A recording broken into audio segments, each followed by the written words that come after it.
Alhamdulillahi Rabbil Alameen. Wa sallallahu wa sallam ala nabina Muhammad wa ala alihi wa ashabi ajmain. Assalamu alaikum wa rahmatullahi wa barakatuh. I hope that everybody is doing good. May Allah Jalla wa ala bless you all. May Allah accept your fast, your prayers. May Allah accept all the good deeds that you've done during this month. I'm going to conclude these Ramadan reminders with a lesson that we can take and that we can derive from the story of Yusuf alayhi salam that has a direct link to the month of Ramadan and to what Ramadan teaches us. And that has a direct link to attaining success in this life and in the hereafter.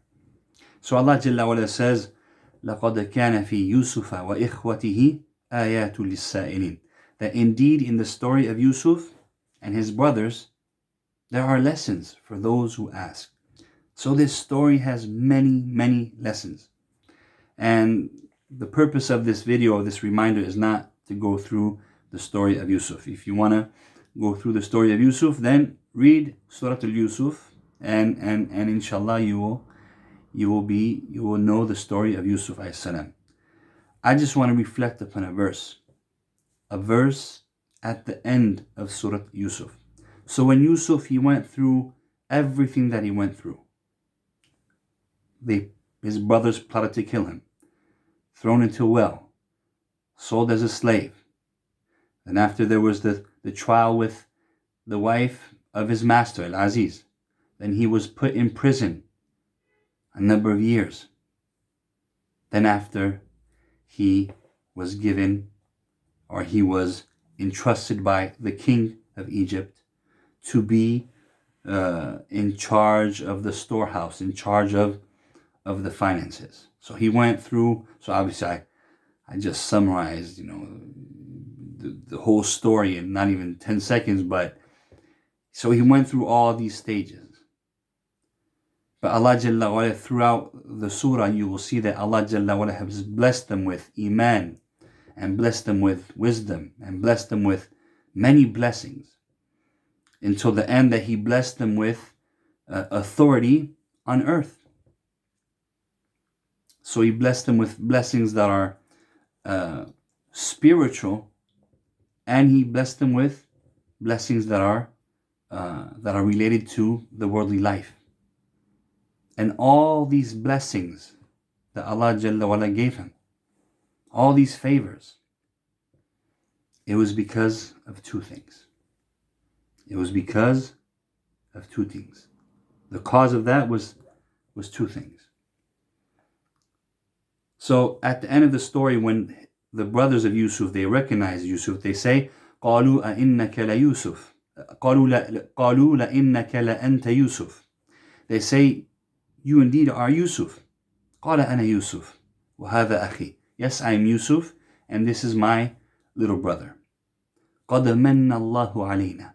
And Allah Jalla wa ala bestowed His favors upon us. Then He said, إِنَّهُ مَن يَتَّقِي وَيَصْبِرْ. Indeed, he who has taqwa and is patient. فَإِنَّ اللَّهَ لَا يُضِيعُ أَجْرَ الْمُحْسِنِينَ. Then indeed Allah does not allow the reward of good doers to be lost. Look what He said. إِنَّهُ مَن يَتَّقِي وَيَصْبِرْ. Whoever is patient, whoever has taqwa and is patient. So all these favors that he received, all this success in this life and the hereafter, there was means, there's a cause. There's a cause and effect. What was the cause? Taqwa and sabr. And what does Ramadan teach us? Taqwa and sabr. So you all know the verse. يا أيها الذين آمنوا كتب عليكم الصيام كما كتب على الذين من قبلكم لعلكم تتقون. That fasting was prescribed to you, O you believe. Fasting was prescribed to you and to the ones before you, so that you may attain taqwa.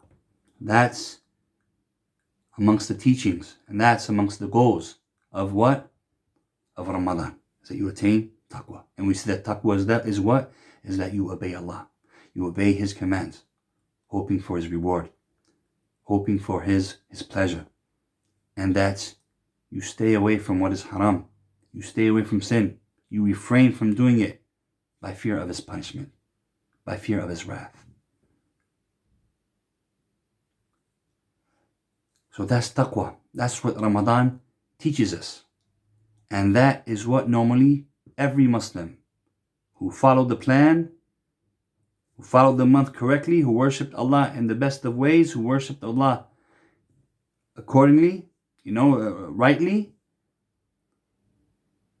normally what he should get at the end of the month, he should have attained taqwa. So that's the first teaching, and that's the first aim and the first goal of Ramadan. That's what the school of Ramadan teaches. So that's, everybody's going to have to test his own self. Has he attained taqwa or not during that month? The second, Ramadan is the school of patience. Ramadan teaches you patience. The goal of Ramadan is patience. The Prophet ﷺ, he named Ramadan the month of patience.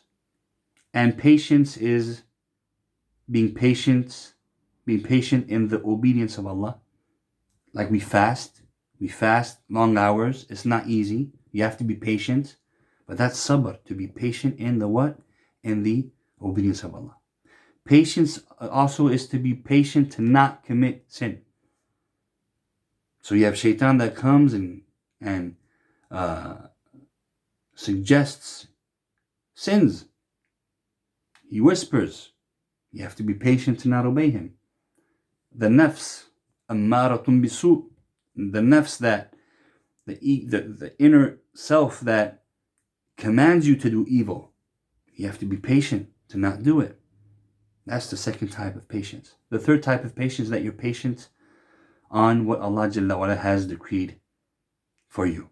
Specifically, tests, adversities, calamities. Whoever fulfills these three types of patience, then he is somebody who is patient. And whoever is patient and has taqwa, then Allah Jalla wa'ala will bless him and will shower him with His favors, and He will grant him success. This is the two major means to attain Allah's favors and blessings and success in this life and in the hereafter. And this is what Ramadan teaches us. And hopefully, inshallah, what we took from this Ramadan and what we gained from this Ramadan is taqwa and sabr. And hopefully we hold on to that. We hold on to having taqwa. We strive to have taqwa. And we strive to be amongst the servants of Allah Jalla wa'ala who are patient.